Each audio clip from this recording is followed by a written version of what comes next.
Fala pessoal, seguinte, chegamos para mais uma maravilhosa aulinha. Começamos a unidade 2. Demorou para passar isso na unidade um, né? Muitas regiões e tal, tem que falar de cada uma delas separadamente. Mas chegamos agora na unidade 2 e a gente vai começar falando sobre os aspectos econômicos do continente asiático, né? Mais uma vez, né, tá de certa forma regionalizado, mas a gente vai tentar ser um pouquinho mais, não rápido, mas conciso, tá? Um pouquinho mais rápido. Enfim, vamos ver esses aspectos sem mais delongas, sem mais demoras. Bom, a primeira região que a gente tem aqui é o Oriente Médio, porque assim, falar de economia, né, e não falar do Oriente Médio é meio que impossível, porque a gente está falando da região que contém os maiores depósitos de petróleo, né? Não só petróleo, gás mineral também do mundo.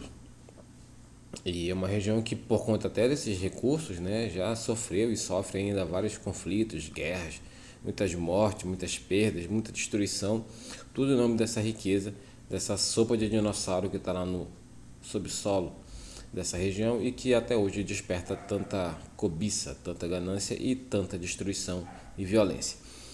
Bem, como não é novidade, de acordo com o nosso texto, nosso pequenino texto, nesse nosso testículo, a economia do Oriente Médio está baseada no petróleo, né? Cerca de 30% da produção mundial. Ou seja, de cada 10 barris de petróleo que são produzidos no mundo, 3 vêm do Oriente Médio.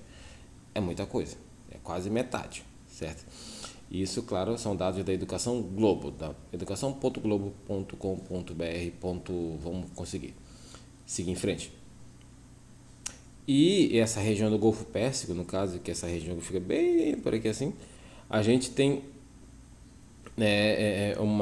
os países que são os que possuem mais petróleo em seu interior. Sobretudo a Arábia Saudita, Iraque, Irã, Emirados Árabes Unidos, Catar e Kuwait. Sabe o nome do lugar onde todo mundo tem a bunda branca? Kuwait. Entendedores entenderão, tá? Como é que é branco em inglês? Enfim, não vou explicar, né? Então, assim, esse quadro aqui ele mostra pra gente os maiores produtores de petróleo. A Arábia Saudita, ela tá tipo à frente, mas assim, muito à frente. Não é pouco à frente, ela tá muito à frente. E esses são os países que fazem parte da OPEP, que é a Organização dos Países Exportadores de Petróleo. Ou seja, é uma organização criada pelos países que realmente são ali os pi da galáxia em exportação de petróleo, certo? O Brasil está aqui, tipo, 15 ali, quase zona de rebaixamento, mas isso sem considerar as reservas de Tupi, Júpiter e Carioca, né, que são reservas relativamente novas e que ainda não foram contabilizadas, pelo menos para efeito deste cálculo aqui. Mas perceba que olha, o primeiro está aqui, o segundo está aqui no Oriente Médio, o terceiro também está aqui no Oriente Médio, a gente tem também o quarto, o quinto, né? E aí já caindo um pouquinho mais de posição, a gente tem o 14º também. Mas, mano, as 5 primeiras maiores reservas de petróleo do mundo estão no Oriente Médio. Eu estou falando só de petróleo, nem falei ainda de gás natural, que também é uma reserva que gera muita grana, certo? E esses países que fazem parte da OPEP, ó, são os que estão aqui em laranja. Tá? A OPEP, de certa forma, ela foi uma organização criada principalmente por esses países árabes para eles realmente conseguirem controlar a produção de petróleo entre eles. É um clubinho fechado, né? Tipo, se você tem petróleo, você pode entrar, se você não tem, você fica de fora. E mesmo assim, perceba que alguns países que são exportadores de petróleo, como o Brasil, não fazem parte disso. Ou seja, só tá aqui mesmo os que estão lá os mais flóridas. Opa, volta que ainda não é aqui. Aí. E essa região ela é estratégica por conta dessas enormes reservas de petróleo, e isso explica a obsessão dos Estados Unidos de levarem a democracia para esse local, certo? Não sei se vocês perceberam, é coincidência, claro, é obviamente uma coincidência que os últimos conflitos armados que os Estados Unidos se envolveram foram lá nessa região, foi lá nessa região do Oriente Médio. E tudo isso para levar a democracia para aquele povo sofrido daquela região que tem penado ano após ano com sangrentas ditaduras, e os Estados Unidos, oh que benção, foi libertar esse povo de lá desses malfeitores, desses ditadores malvados. É claro que tem um petróleo lá, então tipo, já que eu libertei vocês desses ditadores, né, eu vou ficar com esse petróleo aqui como prêmio, como pagamento. Vai cagar, né?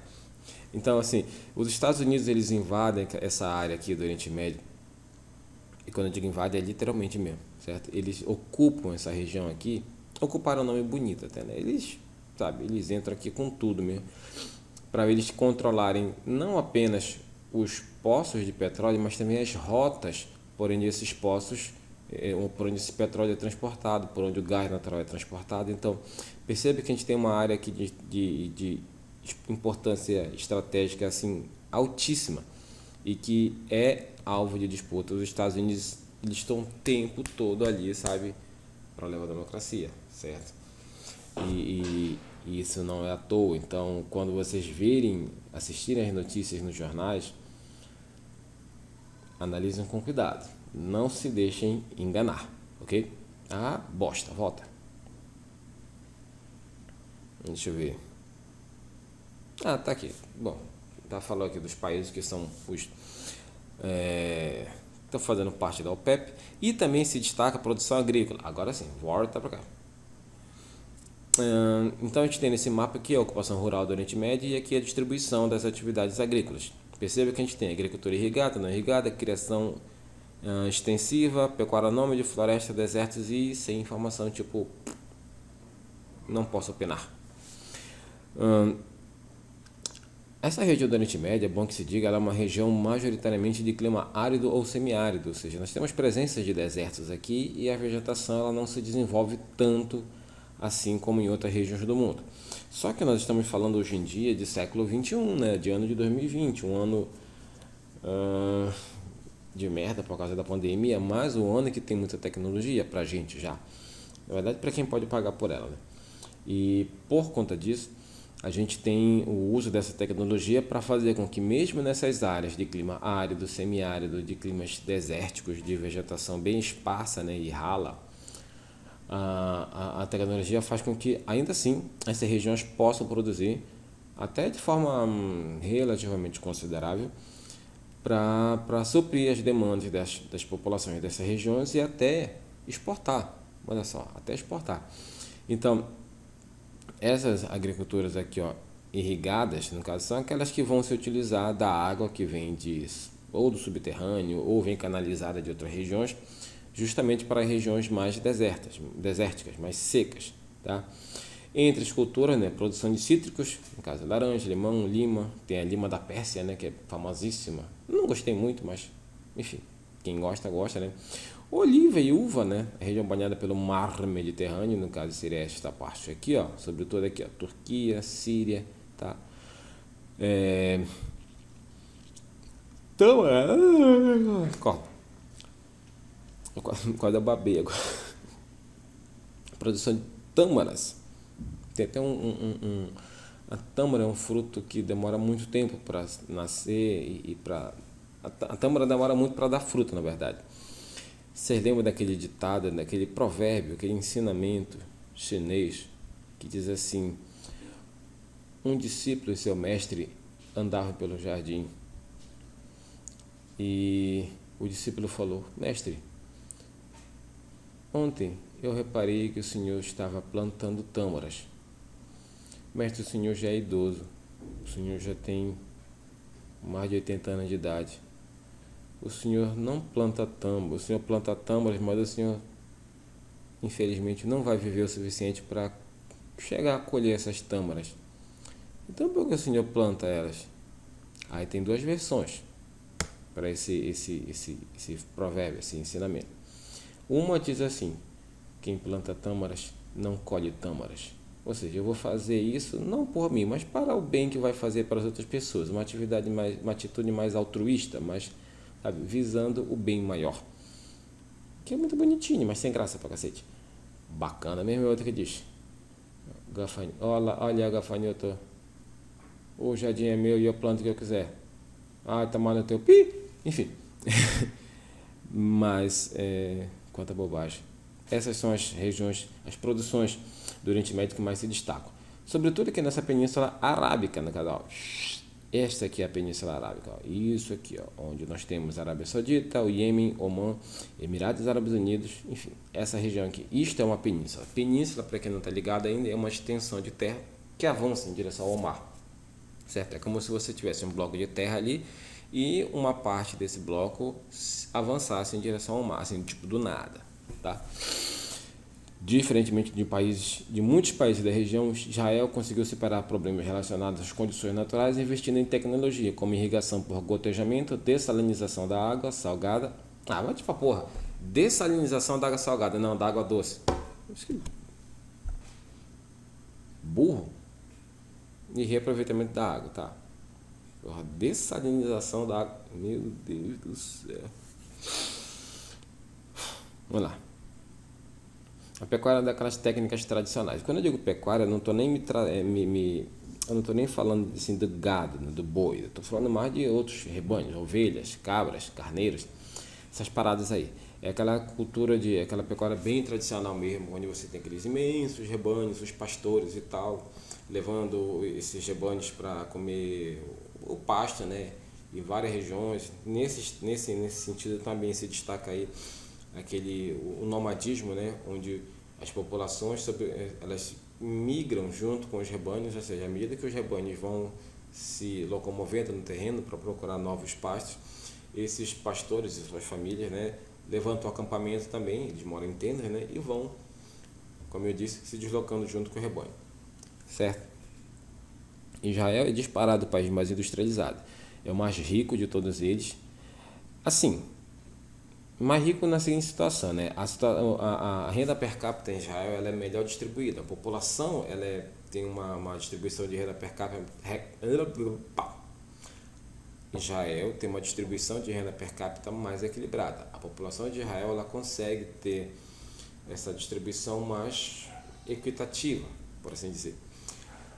Coisa que não acontece em outros países, porque se a gente for pegar assim, por exemplo, Arábia Saudita, Iêmen, os países que ainda vivem à base de monarquia, a família real ela é muito, muito rica. A população do país, bem menos, bem menos. Então, assim, você tem riqueza nesses países monárquicos, mas essa riqueza ela não é bem distribuída. Um fio loiro, um fio de cabelo loiro, vocês não estão vendo, mas...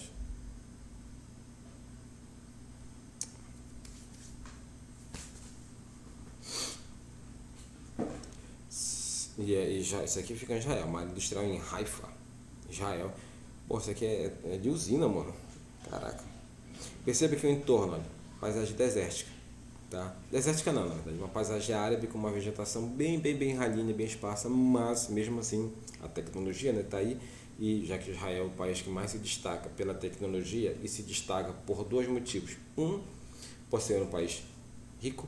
Dois, por ser um país que é ali, ó, aliado, mas aliadíssimo dos Estados Unidos. Os Estados Unidos e Israel são parceiros de longa data. Aliás, o Estado de Israel existe diretamente por intervenção dos Estados Unidos após a Segunda Guerra Mundial, né? E claro que Israel é parceiro comercial aliado dos Estados Unidos, o Brasil também vai ser, sobretudo agora, né? Com o Trump lá no poder, o que o Trump faz eu também faço, tá ok? Enfim, minha imitação daquele que nós não podemos falar é horrível, mas... Meu Deus do céu. Sim, aqui já tá falando, eu já tava pensando, mas que merda que a Índia não tem nada a ver com o Oriente Médio, mas a Índia também é uma das regiões da Ásia, no caso, um país barra região da Ásia, que se destaca muito no setor econômico, porque a Índia ela faz parte, junto com o Brasil, Rússia, China e África do Sul, do BRICS. BRICS, para quem não se tocou ainda, são as iniciais de cada país. Brasil, Rússia ainda, China e América... O quê? África do Sul? Conhece? Sim, porque está em inglês. Aqui nós temos Brasil, Rússia, Índia, China e South Africa. Nada, nada. Sim, em inglês, África do Sul começa com S. Seria Sul da África, né, em tradução livre. Enfim... E a Índia ela tem esse destaque, o setor agropecuário ele tem como é que eu posso dizer, um crescimento bem expressivo, certo? E emprega a maior parte da população, né? Uma grande parte, na verdade. Já aqui a gente está falando da população economicamente ativa, aqueles que estão em idade de trabalhar, aqueles que produzem economicamente falando, né? Cerca de 67% dessa população reside na área rural e, portanto, vai trabalhar em atividades ligadas ao setor primário. Nesse caso aqui, o setor de plantação de gado, né, Fernando? De plantação e criação de animais. Ok? Outra questão, eu não sei, deixa eu ler aqui direito, só para eu lembrar uma paradinha. Agropecuária extensiva, ferro, manganês, carvão. Não está falando aqui, mas um dos setores que mais tem se destacado na Índia também é o setor terciário, que, como vocês sabem, né, é setor de comércio e serviço. E call center, cara. O que é call center? É aquelas centrais de telefone que você liga, você fica escutando aquela musiquinha por horas e horas e horas e você desliga com raiva ou a ligação cai e você não resolve o seu problema. Esse é o call center. No caso, a Índia ela tem muito.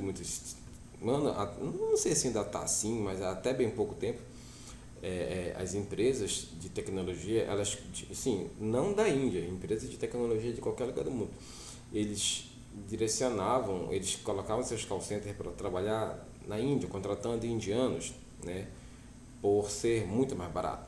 É claro que tem a questão do idioma, mas eles davam um jeito, Pra vocês terem uma ideia, mano, achei muito curioso. Há um tempo aí, eu tive que ligar pro telefone da Amazon, né, que eu tava querendo resolver um negócio lá na minha conta, com eles lá. E quem atendeu foi uma mulher, não lembro o nome dela, mas ela assim, eu não perguntei porque seria deselegante, mas ela aparentemente chinesa, oriental, né, asiática, mas aparentemente chinesa, porque ela falava com um sotaque muito forte, cara, muito forte. E eu, conversando com mulher, achei bem interessante, porque essa parada, pelo jeito, já está chegando aqui também. Então, assim, perceba que ela estava falando da China, não sei, poderia ser muito bem uma imigrante chinesa que estava aqui no Brasil aprendendo português e estava empregada lá. Mas, assim, é muito comum você ligar, sobretudo assim, em países como os Estados Unidos e tudo mais, você liga e você tem atendentes que falam inglês, mas com sotaque muito forte dessa região aqui. Isso é setor terciário, isso é de certa forma uma terceirização desses serviços. Por que eu vou ter um setor da minha companhia ligado a atendimento de clientes se eu posso terceirizar isso? Eu posso contratar uma outra empresa muito mais barata, que vai contratar trabalhadores pagando muito pouco em um país pobre. Índia. E como a população daqui é imensa, a gente está falando da segunda maior população do planeta, é óbvio que as empresas elas se aproveitam disso e oferecem um salário baixo, porque elas dizem assim, olha, se tu não quiser, eu tenho literalmente 1 bilhão de pessoas querendo a tua vaga. E aí? Vai aceitar essa mexeria que eu quero ou vai ficar sem nada? Situações como essa, é claro que o cara pega o pouco que ele tem, mas esse é um dos aspectos que a economia capitalista traz para a gente, né? A questão da oferta e da procura, demanda, isso gera essas situações. Voltando só um pouquinho aqui, ó, a Índia também ela tem uma riqueza mineral bem grande, né? Ela exporta e ela produz bastante nesse setor, né? Que é, no caso, o setor primário, né? Lembra que esse setor primário é agricultura, pecuária e extrativismo. Então, aqui quando a gente fala de extrativismo, a gente fala principalmente de extrativismo mineral com esses itens aqui, ó: petróleo, gás natural, ferro, manganês, carvão, cromo, bauxita. Tá? A bauxita, para quem não sabe, é um mineral que é base para a construção, para a fabricação, né, do alumínio. O alumínio é um mineral, mas não é natural, é um mineral criado, ok? E ele é criado com base na na bauxita. A bauxita vira alumina e a alumina vira alumínio, ok? A indústria tem crescido e isso tem gerado problemas lá, porque esse crescimento da indústria fez com que a poluição aumentasse muito. Como nós vimos em vídeos passados, né? A Índia é um país que já sofre com a poluição, sobretudo no Rio, né? Por questões culturais, né? Enfim, questões religiosas e tudo mais. E não bastasse tudo isso, agora a gente tem também a indústria contribuindo para que, meu Deus do céu, para que essa poluição, que já não era pouca, ficasse ainda maior. E você tendo uma população enorme, como é o caso da Índia, fica complicado. Indústria de software em Bangalore, tá? Conhecida como Vale da Sílica, é um dos destaques da região da Índia. Esses softwares, para quem vocês estão ligados, né? A China, olha, mano, aqui tá falando sobre a China, mas a China ela merece uma aula só dela, é um capítulo à parte. China, te vejo depois. Cadê? Aqui. Ia falar dessa parada aqui, essa. Calma lá. O software, para quem não sabe, são programas de computadores. Então, muitos dos programas de computadores que nós temos nos nossos celulares, computadores, videogames, smart TVs, enfim, eles são criados lá. Não quer dizer que todos são criados lá. Na verdade, assim, eles não são exatamente desenvolvidos lá. Essa parte mais lógica é desenvolvida em outros locais, certo? Como, por exemplo, o Vale do Silício, nos Estados Unidos. Mas muitos deles são feitos na Índia pela questão do barateamento da produção, porque a mão de obra, de certa forma, a mão de obra que não é qualificada é barata, está em abundância lá, né? E você tem uma proximidade também de outros mercados asiáticos, é mais fácil exportar a partir dali, tá? E outra coisa que eu ia falar que é Bollywood, cara. Vocês estão acostumados com Hollywood, mas nós temos Bollywood. Mano, cada filme meio tosco, meio, sei lá, velho. Vocês terem uma ideia do que eu tô falando? Demorou muito. 7 pontos, só 7. Eu conseguiria achar uns 40. Mas enfim. Bosta. Meu Deus, talento internet, cara. 7h47, cara. Tendo que comprar pão ainda. Tem que tomar banho. Internet. Meu talento, hein? Caramba.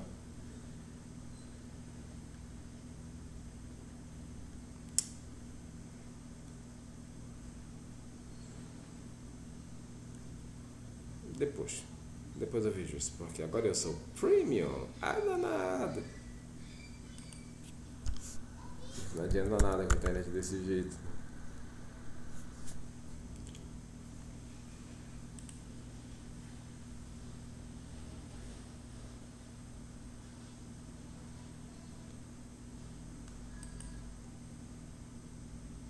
Pra vocês terem uma ideia do que eu tô falando, vai ser rapidinho.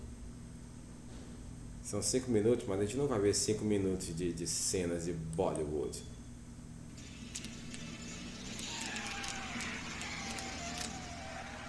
Negócio de talento, cara. Porque vai cagar.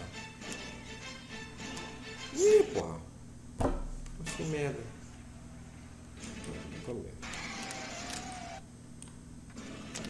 se liga aí.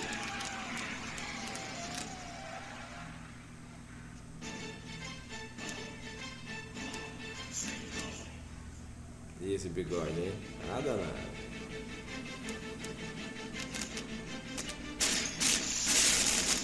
Mano do céu. Nossa. Só falta já parar essa porra com o pé. Meu pai.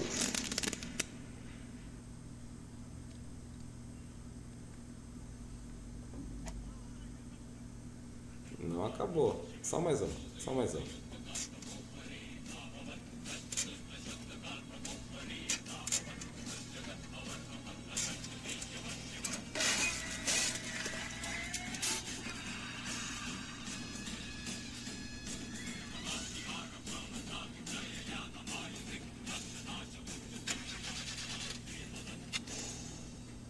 Nossa.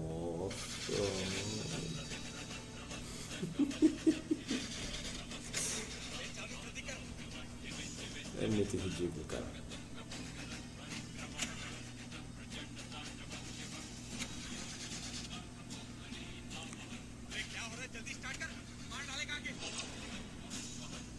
Mano, se os caras tivessem descido do carro e saído correndo, já tá bom, olha.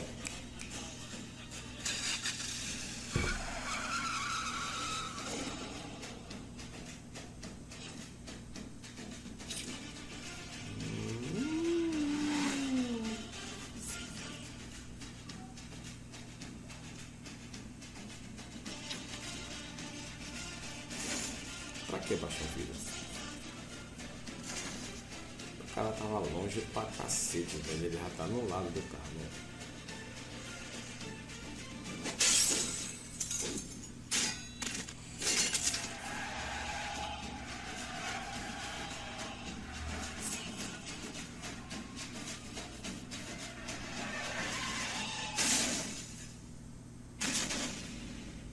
E o carro daqui nem. O carro branco nem se mexe. Não, volta. Tá parecendo aqueles canais que a gente fica procurando o erro no filme, né?